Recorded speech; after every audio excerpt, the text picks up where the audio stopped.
গাইছ 1,00,000 টকা ঘৰ কুকুৰা ঘৰ দেখা পাইছে আপোনালোকে 1,00,000 টকা আৰু ভিতৰত থকা কুকুৰাবিলাক মই আপোনালোকক সম্পূৰ্ণ দেখাই আছোঁ 1,00,000 টকা এখন যিহেতু এখন গেট হয় এখন দৰ্জা এইফালে খোলে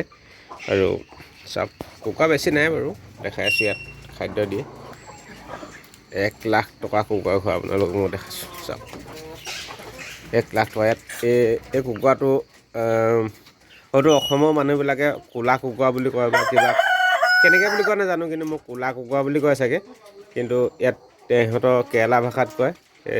নাৰংকৰি কাৰিংকৰি বুলি কয় আৰু চাওক মই সম্পূৰ্ণকৈ ঘৰটো দেখাইছোঁ আপোনালোকক ডাক দিছে আৰু এইফালেও আছে এয়া চাওক এখন দৰ্জা খুলি দিলে হয়তো চবেই দৌৰ মাৰিব খুলিব নোৱাৰোঁ মই যিহেতু খানা খাই আছে চবেই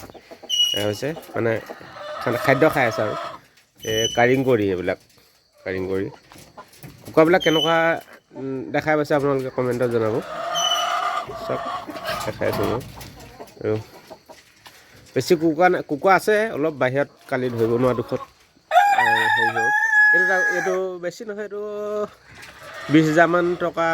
দামৰ কুকুৰা ঘৰ হ'ব আৰু ঘৰবিলাক এনেকৈ ওচৰতে আছে চবৰে মানুহবিলাকৰ দেখাই পায় এইটো ইয়াত ঘৰ বেছি বৰ দূৰ নহয় ঘৰবিলাক চব আৰু ইটো চাইডে পৰা দেখাব লাগিব দেখা পাইছে এইটো কিমান ধুনীয়া কুকুৰা মই ইমান বেলেগৰ দৰে দামী কেমেৰা কিনিব নোৱাৰোঁ দামী ফোন কিনিব নোৱাৰোঁ দুখীয়া মানুহ যিহেতু দেখাইছোঁ আপোনালোকক এনেকৈ কৈ এটা শ্বৰ্ট ভিডিঅ' আপোনালোকলৈ দিলোঁ কমেণ্ট কৰিব লাইক কৰিব সকলো লগ একেলগে মিলি চাব ভিডিঅ'টো কেনেকুৱা লাগিছে জনাব থেংক ইউ বাই বাই